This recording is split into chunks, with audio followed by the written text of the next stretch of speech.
Some of you might be toxic. Now, before you call me crazy,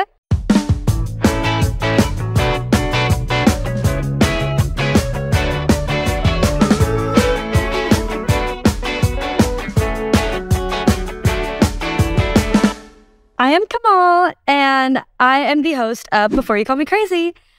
Today, we are talking about, are you a toxic bitch? Because, let's be honest, none of us are perfect. We are all human, and we low-key all have one or two toxic traits, and I just want to dive into it because it's 2023. It's the year of being self-aware, okay? We're going to find a toxic trait. We're not going to hate it. We're going to fix it. Are you a toxic bitch? Now, I know people are going to get mad at me about this topic, but the thing is, if you get mad, that means something is personal. Something hits home. My credentials for talking about this, okay? Because I don't want you bitches to be like, oh, I hate her. She's saying all this stuff. That's not even toxic. Like, who is she even to talk about this stuff? Let me tell you who I am. I have been in therapy for like almost 3 years. Okay, I'm the queen of self-aware. I am not afraid to be honest about this stuff, okay? I am very self-aware. I know my flaws. I know my strengths. I know my weaknesses. You know what I mean? So that's my first credential. Second credential to be talking about this is that I have been in like 10 different friend groups, okay? In another episode, I talked about how I used to try to fit in a lot. And because of this, I have been in so many different friend groups that I feel like at such an early age, I learned so many traits that I didn't like in friends and in relationships because I had so many experiences to compare them to. Like, I remember there was a year I was in like 4 different friend groups, and all of these people I'm still like in good terms with. Like, it's not that like it all ended nasty, nothing like that. I just genuinely did not fit in with them, and it kind of dispersed away naturally, like grew apart, whatever. And so because of like that whole phase of my life, I feel like I have a lot of experience when it comes to these type of friends, okay? Let's start off. Number 1, the leech. That's the only one with a cool name, so I hope you like that. This will bother some people and not bother some people, but I think this type of friend is a little bit toxic because I feel like a good friend is someone who brings new perspectives into your life, you know, supports you, gives you like a shoulder to cry on, but also a shoulder to get in debates with and like laugh with and whatever. Like, I don't think a friend is someone that is just gonna agree with every single thing you say, right? The leech is the type of friend that low-key has no personality, and they kind of just take your traits and your personality. Okay, so I had a friend, and she kind of just dressed like everybody else. Like, she didn't have her own unique type of vibe, okay, when it came to her clothes. And she also had like no music taste, like no music taste whatsoever. Like, she would just be like, oh, you play aux, I don't have any songs. And I'd be like, okay, yeah.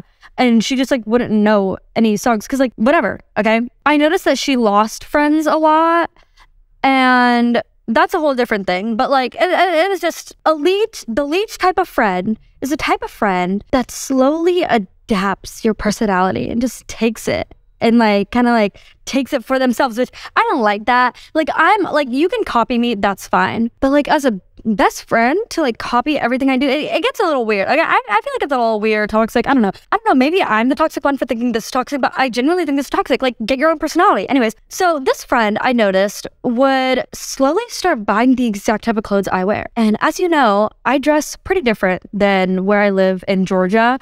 I dress pretty different than the average teenage girl. Like, very, very different. Like, I'm not head to toe Lululemon like most of them are. Like, wearing jeans is a big deal. They're like, oh, you're wearing jeans to school? Yeah, I am. Anyways, so the leech friend, she kind of started like stealing what I was wearing, the brands I was buying from and like whatever. And I was just like, okay, that's weird, but she's my friend. I don't really care. And then she like started, you know, like only listening to my playlist in her car. And at first I was like, wait, that's kind of like cute. Like, she loves my music, whatever. But then it just started happening in like every single aspect. Like, the guys I would like, she would like, not the guys I would like, some of my other friends would like, she would start liking. And like the type of way we like, let's say like the type of humor I have, she would kind of like steal the way she would say certain things and like adapt it to how she is. I don't know.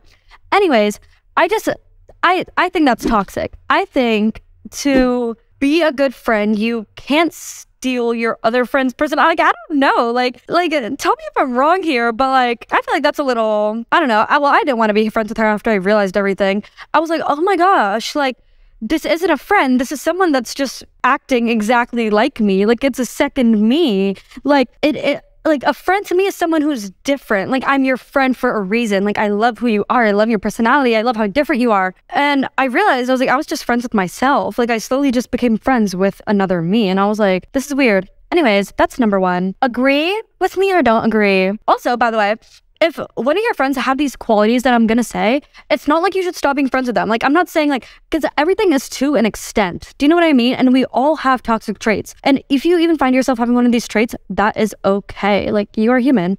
Anyways, number two, honestly, this type of friend you should not be friends with. The excluding friend. The friend that always finds a way to make subgroups in any group setting or friend group that there is. Like, for example, let's say you have a friend group of 4 girls. This one friend just always, anytime you go somewhere, like, she hyper fixates on like 2 other girls and always leaves you out. But like, when you're at a different type of event, she hyper fixates on you and another girl and then leaves the other girl out. I have seen this so much in my life. Like, I cannot be the only one. Like, the friend that just always makes little subgroups and like randomly leaves other people out. And I think it's because the person themselves feels insecure. So the only way that they can feel a little bit of sense of power is by creating power dynamics in their friendships. That's a whole thing within itself. Like, have you ever been to a party and like there's a big friend group there, but like you can just tell like some of the friends are like really left out and like they just like, it isn't the same. And like, I feel like if you really think about this, it's a lot more prevalent than you thought at first. Number 3. Oh my God, you guys. Number 3 really pisses me off. People pleasers, but to an extent, okay? Now, I understand being a people pleaser. I really do, okay? Like, wanting people to like you is a very normal thing. And I feel like being a people pleaser, I am not a people pleaser. Like, I will make people unhappy left and right. I don't give a fuck. I'm the opposite of a people pleaser, like, genuinely. But I've had a lot of friends in my life that are people pleasers, and I have been okay with that. Like, I'm like, that's fine. Like, that's the type of person you are, and that is okay, right? But there is a boundary. When people pleasers become a little too pleasing. For example, so let's say I have a friend, number 1, and there's a girl talking hella shit about me. Actually, this has happened too many times in my life, like too many fucking times. There's a girl talking shit about me, okay? Now, let's say my friend is a people pleaser. I swear to God, I don't care where we are. If the girl talking shit about me comes up to you and she's trying to be all best friend with you, if you try to be her best friend too, oh, you're over for me. Oh, I'm done with you. Like, no. Like, there is an extent. Yes, you can be a people pleaser. You can, do things for other people with the intention of them liking you. That is okay. But when you aren't going to stand up for your friends within that kind of way you like to live your life, that's when I draw the line. Like, I feel like there's a difference between people pleasing and then just being fake. And I feel like with people pleasing, there can be a boundary that's crossed so easily into just being a people pleaser, into being fake to your friends, okay?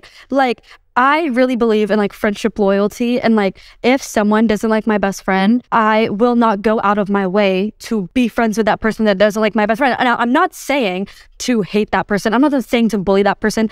I am saying that you will have to make boundaries with that person, because if someone you love is getting hated on by them, then you have to support that someone you love. You know what I mean? I'm not saying that if you're a people pleaser, that is fake. If that's you, that you should start being mean to these people, that you're trying to please. If they were mean to someone you know, sorry, not trying to get too confusing here, but I feel like you guys can understand me. I'm not saying be mean, but I am saying that there are some types of people that can't make a boundary of, I will be nice to you, I will be cordial, but I won't be best friends. You know what I mean?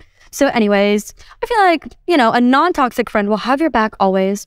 Number 4 is a friend who projects instead of just saying something is wrong. Okay, I am very guilty of this one. Not in my friendships, but in my relationship. And I'll be for real with you guys on that, okay? I struggle with this one. I'm getting better, but it's the friend that doesn't want to just go out and say what's wrong. They don't want to just say the issue that they're feeling in their mind. instead they like project it and kind of like make little jabs at you. And as I said, I'm guilty of doing this. So I'm gonna give an example from my own life. For example, right? So me and my boyfriend are long distance, right? And so we have a rule that like we're not super like we're not one of those relationships that like talk all day long every day. Like we just like we like to live our own lives while doing long distance so we can still have like our own college experience. But then, you know, but we have our designated times of the nighttime to like call each other and like really talk and whatever. So one of our like long distance kind of rules is that like if you're girls or guys, like if you're with the opposite sex, just like let the other person know, right? Like it just like out of respect, like, oh, I'm at a party, there's a bunch of girls here, just letting you know. Like, oh, whatever. So the other day, my boyfriend, well, we just came up with this rule, by the way, so that's why this issue was happening. But the other day, my boyfriend just forgot to tell me that there was a mixed group of like guys and girls at the beach together. And like, I just like to know, like, I just be knowing shit, okay? Like, if there's one thing about me, I'm nosy. I want to know so many things that I want to be able to visualize what's going on in my mind from detail, like I'm there. Like, I'm a nosy bitch. So anyways, he forgot to tell me that there was girls there. And then like, I found out because like, I have friends at a school. So like, they were posting and I was like, hey, you're living with my girlfriends and you didn't even tell me, like, hello. But instead of saying that, I did toxic trait number 4. I did the jab. So I said, you guys are gonna think I'm toxic. I promise I'm not. I'm working on it. But I was like, how is it I like said something like, how is it spending time with other girls in bikinis? Like I said something like bitchy, okay? Like I just took a jab at him instead of being like, hey, next time can you tell me that like you're with a bunch of girls like at the beach, like whatever. Instead of doing that, like a healthy relationship does, I was like, how is it looking at other girls in bikinis, huh? Today must have been fun, huh? And then he was like, what are you talking about? And then look, that becomes a communication barrier. He literally was like, what the hell are you talking about? He was like, me and my friends went to the beach, what? And then I was like, remember we made a new rule? Like, do you know what I mean? So a lot of confusion can happen in a friendship or a relationship when you're doing toxic trait number 4, which is the jab. Oh, I can call it that. The projection, right? Instead of being honest about how I felt, I projected and caused a communication block. So he was like, what are you talking about? And I was basically like, you were with girls at the beach and you didn't tell me. And he's like, oh shit, I'm so sorry. Like, I didn't even like think about telling you because they're your friends, like whatever. And I was like, no, it's fine. I'm just trying to get us to remember this new rule, like just so that we both feel comfortable. Anyways, so that was a scenario where I am the toxic person, and that is okay because at least I'm self-aware and I'm working on it. Number 5 is the guys over everything friend. Now, let me say, I have been this friend. I know once in my life, in a scenario, I was this friend and I felt so guilty. And I'll be honest. So anyways, the guys over everything friend, that type of friend is the friend that, let's say you have a brunch planned with your girls, okay? You and the girls are going to a nice spot downtown. And then the friend is like, sorry, I can't anymore. You're like, why? Oh, Stefan. Why is that the first guy name I thought of? Vampire Diaries. Anyways, Stefan is taking me out for breakfast now. Okay, but we had our plans first. That is the guys over everything friend, okay? I've been in a lot of situations where this has happened. There used to be a girl in my life. They used to do this all the time. And at this point now, we just like know she's gonna do it. So it doesn't bother us. We laugh about it. Like me and my friends, we just laugh about it. But like, we'll literally be like planning something for like months. And then she'll be like, sorry, I can't. I'm going on a date with a guy. And we're like, what? Since when? Since when? She'll like, last night. We're like, whatever. But that is a toxic trait because your best friend should always come first. Because at the end of the day, guys come and go. They will come and go. They literally, guys are kind of shitty when it comes to consistency, right? Let's be for real here. Relationships can be very inconsistent. And at the end of the day, your best friends are usually never going to be inconsistent. Like you will always have them at the end of the day. And that's why they're best friends. And that's why a boyfriend or a girlfriend is not called your best friend. Number 6 is the insecure friend. Now, I would say this one could tie a little bit into projection, but it's a little bit different than that. The insecure friend, I've dealt with my entire life because the insecure friend is the friend that can't deal with the fact that their friend can be pretty or can be funny or can be anything positive. And this friend will project it onto you. And I would definitely say there has been times in my life where I feel insecure and I've found myself doing this, like especially again in my middle school messy days. I have done this, and oh my God, guys, guilt eats me alive. Like, I still think about this, and it was 6 years ago, probably 7. I think this was in like 6th or 7th grade, so 7 or 8 years ago. One of my friends was wearing this top. Oh my God, if she's listening, she will remember this. One of my friends was wearing this top, and I was insecure because I wanted to be copy-paste of everyone, wear super basic clothing, and she was wearing whatever she wanted. And I remember I went up to her and I was like, the sleeves of your shirt are a little too big, but I like your shirt. Guys, can you believe that's so mean? That was my toxic moment with toxic trait number 6, the insecure friend, where I was very condescending and mean towards my friend's clothing. But another time that has happened to me a lot is when people used to point out my body hair all the time. My friends in middle school and high school used to point out my body hair, and they would be like, oh, you have a lot of arm hair. And I'd be like, oh, you have an ugly face. Well, I didn't say that, but I should have, honestly, because if you have an ugly personality, you have an ugly face, and that's a very ugly thing to say to someone. And ever since then, I've been so insecure. Literally, my arms are shaved right now because I used to shave them all the time in like middle school, because girls would always be like, you're so cute, you have so much arm hair. And I'd be like, oh my God, I'm gonna stab you. But anyways, that concludes all of my 6 points of being toxic in a relationship or a friendship. Yeah, I hope someone can relate or become self-aware from this, because it is all about being self-aware these days. Anyways, thank you so much for watching Before You Call Me Crazy. Follow me on Instagram so you can keep up with when the next episode will be posted.